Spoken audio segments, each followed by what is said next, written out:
Hi friends, welcome to my channel. నేను మీ లక్ష్మానంద బీదా. So అందరూ ఎలా ఉన్నారు? ఈరోజు వీడియోలో టాపిక్ వచ్చేసరికి మనకి shifting cultivation, forest protection, wildlife బయాలజీలో ఏపీపీఎస్సీ జనరల్ ఫారెస్ట్లో భాగంగా మనం షిఫ్టింగ్ కల్టివేషన్ గురించి ఈ వీడియోలో మనం తెలుసుకుందాం. అసలు షిఫ్టింగ్ కల్టివేషన్ అంటే ఏంటి, వాటి వల్ల ఉపయోగాలు ఏంటి, నష్టాలు ఏంటి, వాటిని ఎలా కంట్రోల్ చేయాలి. సో దీనికే ఇంకో పేరు ఉందండి, స్లాష్ అండ్ బర్న్ కల్టివేషన్ అంటారు. అంటే పంటని ఒకసారి వేసుకున్న తర్వాత కొన్ని సంవత్సరాల తర్వాత ఆ ల్యాండ్ని వదిలేసి ఆ పంట తాలూకు రెసిడ్యూని కాల్చి వదిలేసి వెళ్తూ ఉంటారు. సింపుల్గా shifting cultivation refers to cyclic cultivation involving the removal and burning of vegetation to create non permanent clearing which are followed in forest area varying length of time. సింపుల్గా చెప్పాలంటే షిఫ్టింగ్ కల్టివేషన్ అనేది ప్రజలు కానీ ట్రైబల్ పీపుల్ కానీ forest land ఏరియాలో కొంత ల్యాండ్ని select చేసుకొని ఆ ల్యాండ్లో ఉండే చిన్న చిన్న ముళ్ళ పొదలు చెట్లు కానీ కొట్టేసి ఆ ల్యాండ్ని వ్యవసాయానికి పనికొచ్చేలా చేస్తారు. అలా పనికొచ్చేలా చేసిన తర్వాత దాంట్లో పంట అనేది వేస్తారు. అలా పంట అనేది దానికి దిగుబడి ఎక్కువ వచ్చేంత వరకు ఆ వ్యవసాయ భూమిని ఉపయోగించుకొని అక్కడి నుంచి వేరే ప్లేస్కి వెళ్తారు. అలా వెళ్ళే సమయంలో ఏం చేస్తారంటే ఆ భూమిలో ఏదన్నా కానీ రెసిడ్యూల్ వేస్టేజ్ ఉన్నట్లయితే దాన్ని బర్న్ చేసి వెళ్తూ ఉంటారు. ఆ టైప్ ఆఫ్ కల్టివేషన్ ఏమంటారంటే షిఫ్టింగ్ కల్టివేషన్ అంటారు. This includes the temporal removal of vegetation for pasturage for other purpose of livelihood. ఇదేంటంటే సీజనల్ ఫీల్డ్ అండి. రొటేషనల్ క్రాప్స్ అనేది చేస్తుంటారు. మ్యాక్సిమం 5 to 20 years వరకే మాత్రమే ఆ ల్యాండ్ అనేది కల్టివేషన్ చేసి మళ్ళీ పీపుల్ అనేది ఇంకో ప్లేస్కి షిఫ్ట్ అవుతారు. ఇలా షిఫ్ట్ అయ్యే క్రమంలో ఏం జరుగుతుందంటే ఫారెస్ట్లో ఆ ల్యాండ్ కోసం వేసిన చెట్లను కొట్టడం వల్ల డిఫారెస్టేషన్ జరుగుతుంది. డిఫారెస్టేషన్ జరగడం వల్ల ఏం జరుగుతుందంటే క్లైమాటిక్ చేంజెస్ మారుతాయి. క్లైమాటిక్ చేంజెస్ వల్ల ఏం జరుగుతుందంటే గ్రౌండ్ వాటర్ అంటే సరైన వర్షాలు పడకపోవడం వల్ల గ్రౌండ్ వాటర్ టేబుల్ కూడా మనకి తగ్గుతుందండి. Features for shifting cultivation. ఎక్కడైతే మంచి రైన్ఫాల్ అనేది పడుతూ ఉంటుందో బోత్ మాన్సూన్ సీజన్స్లో అలాంటి ప్లేస్ని వీళ్ళు ఫస్ట్ సెలెక్ట్ చేసుకుంటారు. అదేవిధంగా పాపులేషన్ డెన్సిటీ తక్కువగా కూడా ఈ ఏరియాస్లో ఉంటుంది. నెక్స్ట్ వచ్చేసరికి భారత్ భూభాగంలో ఏదైతే భూభాగాలు ఉంటాయో దాన్ని షిఫ్టింగ్ కల్టివేషన్గా సెలెక్ట్ చేసుకుంటారు. Utilization of water is not possible due to lack of adequate facility.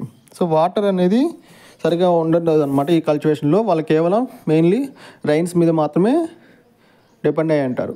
Village as a whole own the land. ఆ పరిసర గ్రామంలో నివసించే ప్రజలు ఆ ల్యాండ్కి ఓనర్గా మనకి ఉంటారు. అదేవిధంగా కెలామిటీస్ అనేది మైగ్రేషన్ అనేది కామన్గా ఉంటుంది.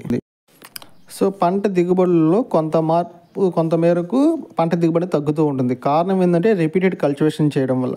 ఏ భూమి అయినా సరే ఒకే పంటని కొన్ని సంవత్సరాల పాటు వేస్తే ఆ పంట యొక్క దిగుబడి అనేది తగ్గుతుంది. అలాంటి సందర్భాలు ఏంటంటే కొన్ని సంవత్సరాల తర్వాత రొటేషనల్ క్రాప్స్ అనేది చేయాలి. అంటే ఒక పంట బదులు వేరే ఒక పంట కొన్ని మధ్యలో వేసి తర్వాత అనేది మళ్ళీ మీకు కావాల్సిన పంటను వేసుకుంటే మనకి ఈల్డ్ అనేది ఉత్పత్తి అనేది మనకి తగ్గకుండా ఉంటుంది. Scheme of operation. ఫస్ట్ వీళ్ళు ఏం చేస్తారంటే సైట్ సెలెక్షన్ చేసుకుంటారండి. సైట్ సెలెక్ట్ చేసుకొని అక్కడ ఏం చేస్తారంటే ప్లాంటింగ్ ఏదైతే పంట వేయాలనుకుంటున్నారో ఆ సీజన్కి ముందు సైట్ సెలెక్షన్ చేసుకుంటారు.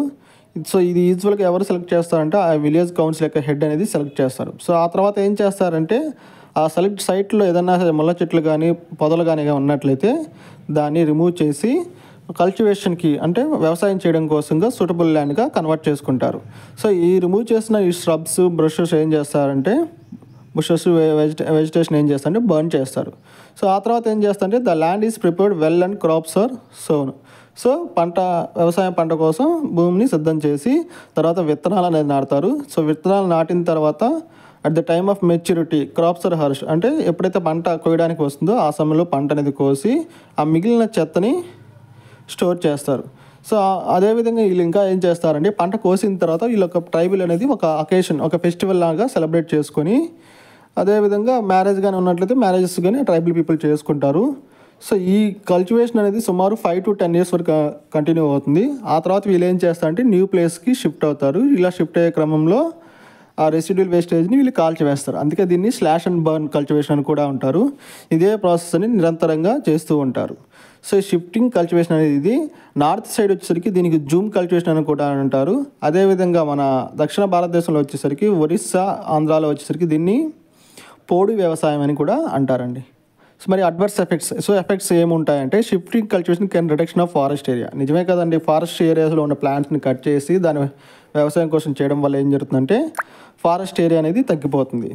నెక్స్ట్ వచ్చేసరికి ఫారెస్ట్ ప్రొడ్యూస్ అంటే అటవీ ఉత్పత్తుల యొక్క దిగుబడి కూడా దీంట్లో లాస్ అవుతుంది. It increases pressure on forest. So forest మీద ప్రెజర్ అనేది అవుతుంది. సాయిల్ ఎరోజన్ అనేది ఉంటుంది, ఇంక్రీజ్ అవుతుంది. Next question, siltation of tanks and reverse. So tanks and reverse కూడా మనకి సిల్టేషన్ అనేది జరుగుతుంది. నెక్స్ట్ అదేవిధంగా ఆ పరిసర ప్రాంతాల్లో నివసించే ఫ్లోరా అండ్ ఫానా కూడా మనకి అంతర్జన స్థాయిలోకి వెళ్ళిపోతాయి. ఫ్లడ్స్ అనేది ఇంక్రీజ్ అవుతుంది. ఎప్పుడైతే మనకి ఫారెస్ట్ అనేది కట్ చేసి మనకి షిఫ్టింగ్ కల్టివేషన్ చేస్తారో ఆ ఏరియాస్లో ఫ్లడ్స్ అనేది ఎక్కువ అవుతుంది. అదేవిధంగా పిచ్చి మొక్కలు అనేది ఎక్కువగా ఫారెస్ట్లో పెరుగుతూ ఉంటాయి. మరి కంట్రోల్ ఏం చేయాలి? సో షిఫ్టింగ్ కల్టివేషన్ని క్రమంగా తగ్గిస్తూ ట్రైబల్ పీపుల్లో వేరే కండిషన్స్కి అడ్జస్ట్ అయ్యే విధంగా వల్ల అవేర్నెస్ క్రియేట్ చేయాలి. నెక్స్ట్ వచ్చేసరికి సో ట్రైబల్ పీపుల్కి సెల్ఫ్ ఎంప్లాయ్మెంట్ ఆపర్చునిటీ మనం కానీ అందజేసినట్లయితే సో వాళ్ళకి షిఫ్టింగ్ కల్టివేషన్ అనేది మనకి తగ్గుతుంది. అదేవిధంగా ట్రైబల్ పీపుల్లో సోషల్ ఎకనామిక్స్ చేంజెస్ కానీ తీసుకున్నట్టయితే షిఫ్టింగ్ కల్టివేషన్ అనేది మనం డిక్రీజ్ చేసిన వాళ్ళు అవుతాము. నెక్స్ట్ వచ్చేసరికి వీళ్ళకి ఏంటంటే క్రాపింగ్ ప్యాటర్న్ అనేది పెరినియల్ క్రాప్స్ ఉండేలా మనం క్రాపింగ్ ప్యాటర్న్ని మార్చుకోవాలి. నెక్స్ట్ హార్టికల్చర్, టెర్రస్ట్రియల్ కల్టివేషన్ మీద వీళ్ళకి అవగాహన కల్పించి ఆ టైప్ ఆఫ్ కల్టివేషన్ని చేయగాలి. నెక్స్ట్ వాళ్ళకి ఆర్థిక స్థితిగతులను మార్చడానికి so cows, chicken, sheep and goats అనేది ఫార్మింగ్ అనేది వాళ్ళకి ఎంకరేజ్ చేసినట్లయితే ఈ షిఫ్టింగ్ కల్టివేషన్ని రెడ్యూస్ చేసిన వాళ్ళు అవుతాం. నెక్స్ట్ మన local people confidence is gain to change the tribal positive. ఏదైతే మన లోకల్ పీపుల్ ఉంటారో వాళ్ళ యొక్క మద్దతు తీసుకొని ట్రైబల్ పీపుల్లో పాజిటివ్నెస్ డెవలప్ అయ్యే విధంగా చేయాలి. అదేవిధంగా రాజకీయంగా కూడా వాళ్ళ యొక్క జీవన పరిస్థితులు మారడానికి ఒక మంచి విల్ పవర్గా ఉన్నట్లయితే ఖచ్చితంగా షిఫ్టింగ్ కల్టివేషన్ని రెడ్యూస్ చేయగలం. అదేవిధంగా వచ్చేసరికి టాంగ్యా మెథడ్ అనేది కూడా మనం ఎంకరేజ్ చేయాలి. సో అదేవిధంగా వచ్చేసరికి ట్రైబల్ పీపుల్కి సో ప్రభుత్వం బాధ్యత తీసుకొని సో ఇలాంటి పీపుల్స్కి షిఫ్టింగ్ కల్టివేషన్ ఎంకరేజ్ చేయకుండా బీడు భూములు ఏదైతే ప్రభుత్వ భూములు ఉంటాయో ఆ భూముల్ని వీళ్ళ ఫ్యామిలీస్ కానీ ఇచ్చినట్లయితే సో ఆ భూముల్లో మాత్రం వ్యవసాయం చేసుకునేలా వాళ్ళు ట్రైబల్ ఇన్వాల్వ్మెంట్ చేసినట్లయితే మనం షిఫ్టింగ్ కల్టివేషన్ని రెడ్యూస్ చేయగలం. సో ఎగ్జామ్ పాయింట్ ఆఫ్ వ్యూలో ఈ షిఫ్టింగ్ కల్టివేషన్ నుంచి ఒక క్వశ్చన్ అనేది మనకి వస్తుంది. మ్యాక్సిమం డెఫినేషన్ అడుగుతారు. సో అది మనకి ఈ ఎగ్జామ్ పాయింట్ ఆఫ్ వ్యూలో ఈ వీడియో నుంచి.